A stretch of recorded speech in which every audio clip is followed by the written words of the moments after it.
Good afternoon, everyone, and welcome to session 2 of Self-Care Techniques for Parents. I'm glad you were able to join us today. Please note that there are 3 more sessions that will be happening over the next couple of weeks on the same day and time, so please be sure to join us for those. So for the next hour, we'll be discussing what it means to parent while taking the time to properly self-care. It is my hope that you'll be able to effectively apply the strategies you pick up here in your daily lives as we make our way through the pandemic. So I'm going to pick up where we left off last week. And just a note to those who are watching on Facebook or YouTube who may not have registered for this group, please note that registration for this group is now closed. If you are interested in joining a wellness group, please be sure to check out attutement.pdf. So just to recap, at our last session, we talked about the importance of self-care, and I also talked about a 3-pronged approach to self-care. First, we want to make sure that we are taking charge of our mental health. That includes what to do, knowing about mindfulness, meditation practices, and grounding techniques to engage in. Second, we want to prioritize time for ourselves. Find a time of day that works for you and the household. The length of time you dedicate to self-care activities really does not matter. It's the quality of time that matters. Also note that some activities can be done with children. Third, stick to the plan. Be consistent. Share your plan with your family so they can support you in your routine. It's also beneficial to pair up with a friend who will help keep you accountable. So at our last session, we also talked about the benefits of applying self-care techniques, such as meditation practice, the effect that has on our health. So Bessel van der Kolk, whose work is featured in ATTCH Niagara's Integrative Trauma and Attachment Treatment Model, ITAT, he has done decades of research on the long-term effects of strategies involving bottom-up regulation and top-down regulation. So such benefits include good heart rate variability, and this is linked to overall well-being. It's important to note that good self-care also supports a better relationship with those around us. So since this is a parenting wellness group, I'm going to turn my attention to one of the positive benefits of self-care that involves children, and that is emotional attunement. I think it's worth mentioning that while these techniques may be good for parents, they are also highly applicable to those who are not parents as well. Emotional attunement is important in all relationships. So what does it mean to emotionally attune? When parents emotionally attune, they have a direct connection with their children that is nonverbal. It is interpersonal integration, which includes the tone of voice, eye contact, facial expressions, gestures, and the timing and intensity of responses. Emotional attunement, in essence, gives babies and children the feeling of being met and understood. So the ITAT model, which is used at ATTCH Niagara, it thoroughly reflects and encapsulates how to promote positive relating in the parent-child relationship. Included in that work included in the model is the idea of emotional attunement, which the authors Daniel Siegel and Mary Hartzell expand on in their book, Parenting from the Inside Out. So in order to be aware of what's going on with our children emotionally, we first need to be aware of what's going on in our own bodies. When we understand our bodily sensations, we are better able to know and understand what has meaning in our lives. And when we emotionally communicate with our children, we become better able to viscerally feel the joy that our children have and experience, and to share and amplify their positive states with them. Emotional attunement also develops secure attachment between parent and child. And this is the optimal form of attachment that should be aimed for in the parent-child relationship. Evidence from research indicates that attunement begins at the most subtle physical levels of interaction between babies and their caregivers.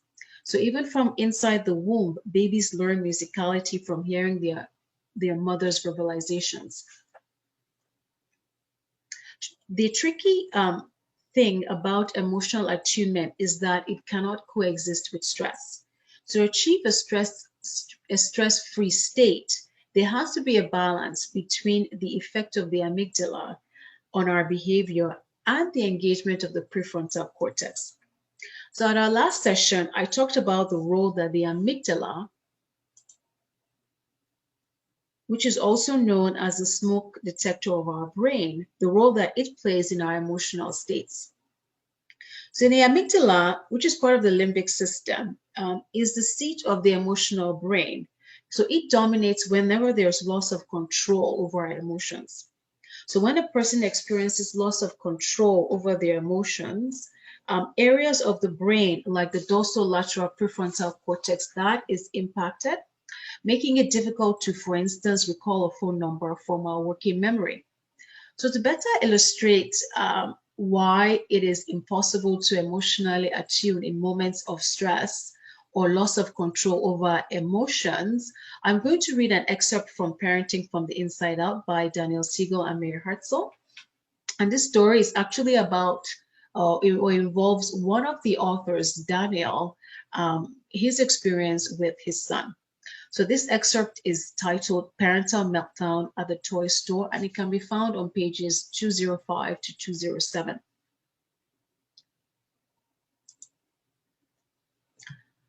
Dan tells a story about himself and his son that illustrates rupture and repair.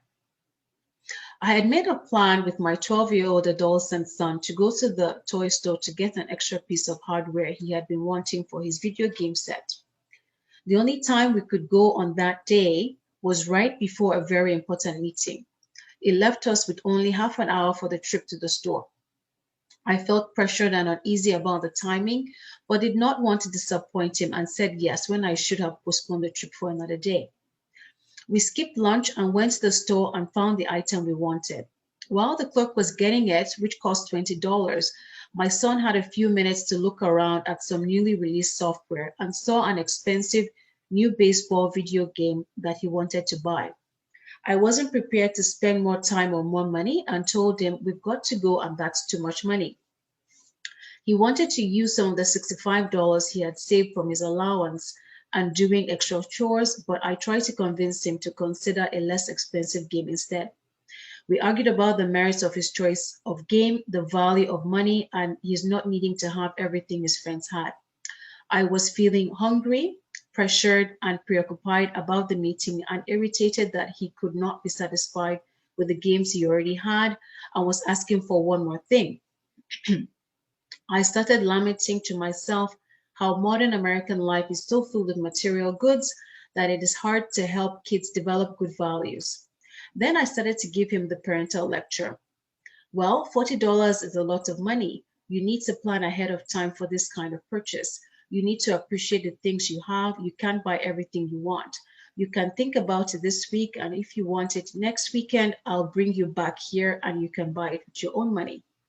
I have money at home and I have thought about it. I want to get it. I've earned enough money and you can't stop me from getting it, he said. Responding to his threat, I met his challenge sternly. You are not getting this. Now let's go. He came back with, fine, when we get home, I'll tell mom and she'll just bring me right here and buy this for me. No, she won't. Yes, she will. He battled me. You'll see, she makes the final decisions, not you. She'll bring me right back here and I'll have it. Incredulous, I said, no, she won't. You are not going to your mother to get this thing. Yes, I am, he taunted. She'll just get in her car and bring me right back here. Now just stop saying that or you won't even get this piece of hardware that we came to get. I'm going to tell her how mean you are. She'll bring me right back here. If you say that one more time, we are just going to go home without this hardware. Fine. Mom will bring that for me too. Mom will buy that for me too. I slammed the hardware down on the counter. Now entering my own parental meltdown, I said, that's it, we're out of here. I stormed ahead to the car. When we were driving home, he said through his tears that he guessed that I'm just a very sensitive guy that sometimes, somehow, when I'm not expecting it, he would get back at me. This threat put me over the edge and I exploded on the low road. I began to swear at him and told him he would not be allowed to play video games for the next month. When we got to the house, he ran to his mother and told her I had cursed at him and had been mean to him, and he began to plead with her to take him back to the store. He went to his room and I went to mine. So the excerpt I just read pinpoints what happens when a parent literally flips their lid. When a parent flips their lid or loses control over their emotional brain, they engage in low mode of processing. When a parent gets on the low road, their prefrontal cortex or rational brain is not engaged, and they lean toward explosive behavior. The ITAT model developed by Lori Gill and used at ATTACH Niagara points to top-down regulation and bottom-up regulation as a means of regaining control over the emotional brain. Examples of practices that support top-down regulation is yoga and mindfulness meditation. These techniques strengthen the amygdala's sensory awareness monitoring. Another approach to engaging the prefrontal cortex is through bottom-up regulation. An example is breathing exercises, which is a quick way to recalibrate the autonomic nervous system because in and of itself, it acts in opposition to the parasympathetic nervous system. Other bottom-up processing techniques are activities that emphasize movement and touch. So that brings us to the end of the psycho-ed component. Now we are going to begin the experiential component of today's session. Thank you very much.